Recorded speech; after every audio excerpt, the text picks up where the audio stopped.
Selam Betçeha. Bu videoda Fars alfabesini öğreneceğiz. Kırmızıyla gösterilenler Fars alfabesine karşılık gelen en yakın Latin sesleri. Şimdi başlayalım. Bu harf Türkçe'de veya Latin alfabesinde E veya A sesine yakın bir ses.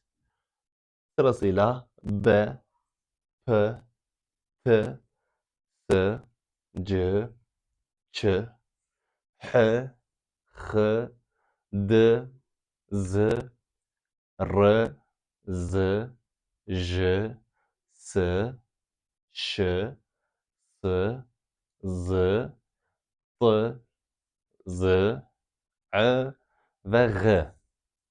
Fark ettiyseniz birden fazla S sesi var. Veya birden fazla Z sesi var.